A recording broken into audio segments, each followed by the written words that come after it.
Hello दोस्तों, कैसे हैं आप सभी। Very big good morning. आज हम लोग देखेंगे हिस्ट्री के कॉन्सेप्ट को। यूपीएससी की तैयारी कर रहे हैं आप लोग तो ये क्लास आप लोगों के लिए मोस्ट इंपॉर्टेंट है। जितने भी विद्यार्थी हैं लाइव सेशन में आ जाइए। आज का हमारा टॉपिक है कि हिस्ट्री जो है वो अधिकांश बच्चे पढ़ते हैं लेकिन कॉन्सेप्ट नहीं बना पाते हैं। इसी के ऊपर ये वीडियो पूरा है। बिल्कुल भी स्किप करके वीडियो मत देखना। रेगुलर आप चैनल पे बने रहना। बहुत सारे पॉइंट्स आपको धीरे धीरे मैं क्लियर करवा रहा हूं। तो चलिए क्लास नंबर 24 हिस्ट्री का आज हम लोग देखेंगे यूपीएससी के लिए कैसे बनाया जाए कॉन्सेप्ट हिस्ट्री में कि आपका इतिहास से आने वाला प्रश्न गलत ना हो। तो सबसे पहले यहां पर हम लोग बात करेंगे इतिहास के कुछ पहलुओं के बारे में। हिस्ट्री जब भी आप पढ़ते हो यूपीएससी के लिए या स्टेट पीसीएस के लिए, ठीक है, तो इसमें दो तीन चीजें आपको ध्यान में रखना पड़ेगा।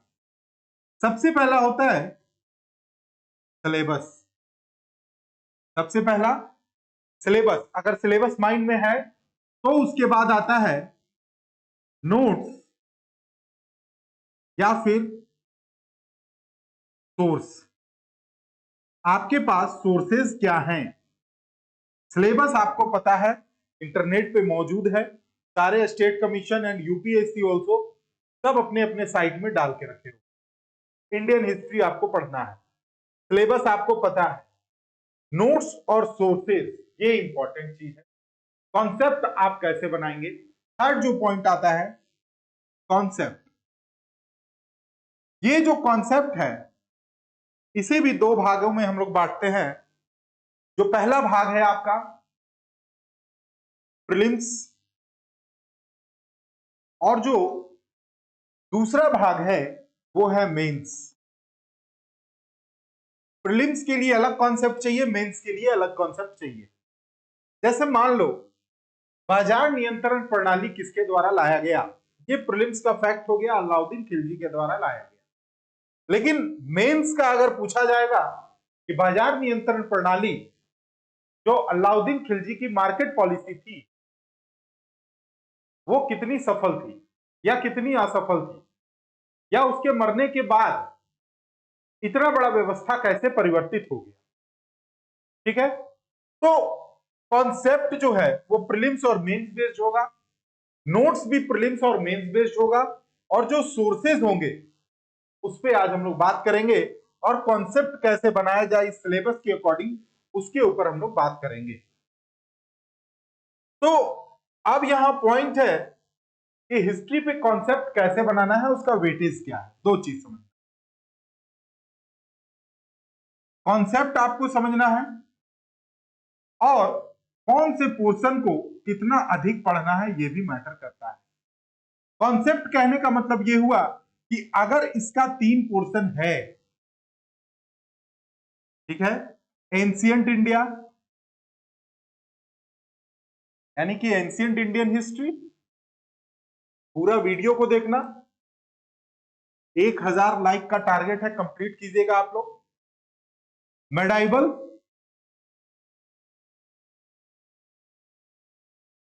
और उसके बाद आपका आता है मॉडर्न हिस्ट्री। मॉडर्न हिस्ट्री अगर हम देखते हैं एग्जाम में 100 क्वेश्चन यूपीएससी ने पूछा प्रीलिम्स में, तो बहुत चांस है कि मॉडर्न अगर 100 क्वेश्चन पूछ रहा है और हिस्ट्री के इसमें 20 प्रश्न है, हिस्ट्री के इसमें 20 प्रश्न है, तो हिस्ट्री से जो मॉडर्न हिस्ट्री वाला पोर्शन है उससे ही कम से कम 8 प्रश्न रहते हैं, कम से कम 8 प्रश्न। बाकी जो बचा 3 प्रश्न में डाइवल से पूछ लिया तो पूछ लिया, नहीं तो फिर जाके सारा एंशिएंट से, ठीक है। मॉडर्न इंडियन हिस्ट्री से क्वेश्चन कभी कभी 10 से 12 भी पूछ लिए जाते हैं, यानी कि मॉडर्न हिस्ट्री का वेटेज ज्यादा है। यानी अगर कॉन्सेप्ट बनाने की बात की जाएगी तो कॉन्सेप्ट बनाया जाएगा सबसे ज्यादा मॉडर्न हिस्ट्री। जैसे एक उदाहरण से समझना, मैं देखो यहाँ पे नोट्स भी तुम लोगों के लिए लेकर आया हूं ताकि चीजों को समझ पाओ, कैसे कॉन्सेप्ट बनाओगे, या केवल बातें करने से नहीं होगी, कॉन्सेप्ट भी कुछ बनाना पड़ेगा। इसे समझने से पहले एक दो चीज और समझ लेना कि तुम्हें जब हिस्ट्री पढ़ने बैठते हो तो चीजों को आपको 6 खंड में बांटना होगा। कितने खंड में? 6 खंड में आपको बांटना पड़ेगा। यहां पर जो 3 खंड है, ये मैं बात करूंगा उस पॉइंट के बारे में जो आपको रेगुलर उस पर काम करना है, और उसका 6 पॉइंट जो निकल के सामने आएगा वो उसका आउटपुट रहेगा। यानी कि आपको दिखाना है सबसे पहला इनपुट, उसके बाद यहां होगा प्रोसेस, और उसके बाद नजर आएगा आउटपुट। ये कार्य आपको करना है। इनपुट में पहला काम करोगे कि सिलेबस को समझ लो। सिलेबस वाली क्लास मेरी देख लेना, मैं अभी आप लोगों को उसका लिंक दे दूंगा। ग्रुप में सारे लोग ऐड हो जाओ। मेरा नंबर है 7779992221। इस नंबर पे मैसेज कीजिएगा व्हाट्सएप पे, आप लोगों को ऐड कर दिया। तो सिलेबस जो है वो हो गया पहला काम कि इनपुट आपको देना है, सिलेबस को समझना है, प्रोसेस करना है, और आउटपुट में आपको एक शॉर्ट नोट्स बनाना है जिसमें कि आपका A to Z पॉइंट लिखा रहेगा कि आपने सिलेबस में क्या समझा, सिलेबस का वेटेज क्या है, और आप उस शॉर्ट नोट्स को अपने पास रखें। दूसरा चीज होता है खुद का नोट्स। दूसरा चीज होता है खुद का नोट्स बनाना। अब ये तब बनेगा जब आपके पास एनसीईआरटी पहले से आप पढ़ चुके हैं। अगर एनसीईआरटी नहीं पढ़े हो तो एनसीईआरटी पढ़ डालो, और एनसीईआरटी धीरे धीरे आप लोगों को कंप्लीट करना होगा। नोट्स मान भी ले कि अगर आप नहीं बना पाए हो तो इसी को यहां शिफ्ट करो और एनसीईआरटी पे कमांड करो। एनसीईआरटी पे कमांड करोगे, बहुत सारा पोर्शन कंप्लीट होगा, प्रोसेस होगा, आउटपुट क्या निकल के आएगा, अपना नोट्स तैयार होगा। जो तीसरा चीज होता है वो होता है कॉन्सेप्ट। मैं अब इस कॉन्सेप्ट के बारे में बात करूंगा कि कैसे आप इस कॉन्सेप्ट को बना सकते हो। जैसे देखो यहां पे एंशिएंट इंडिया से उठाया गया एक टॉपिक है, वो यहां लिखा हुआ है मेलुहा। क्या लिखा हुआ है? मेलुहा।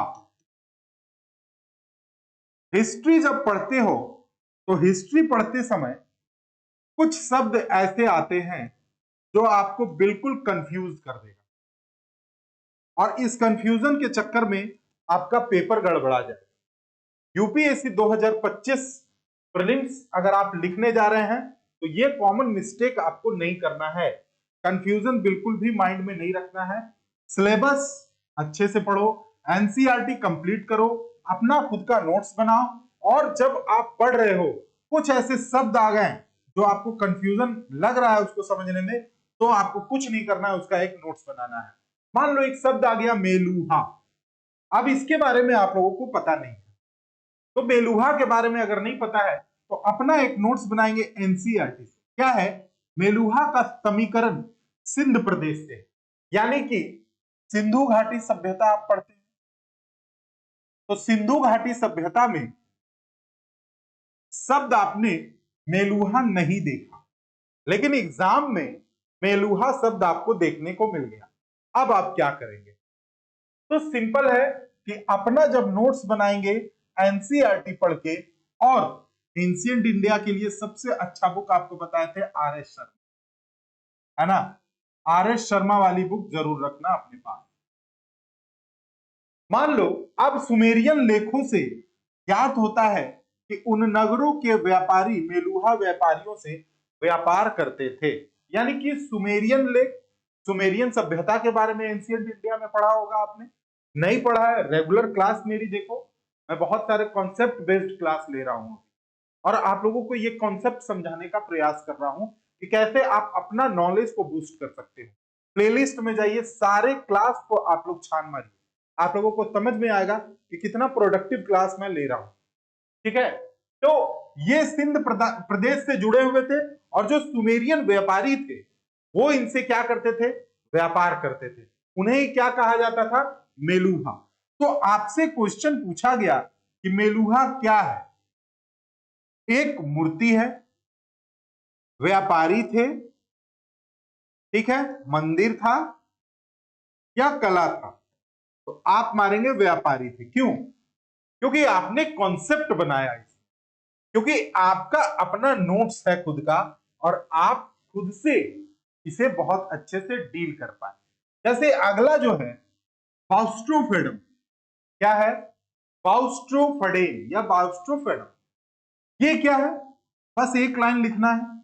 सिंधु घाटी सभ्यता में, सिंधु घाटी सभ्यता में प्रयोग में आने वाली लिपि। क्या? प्रयोग में आने वाली लिपि।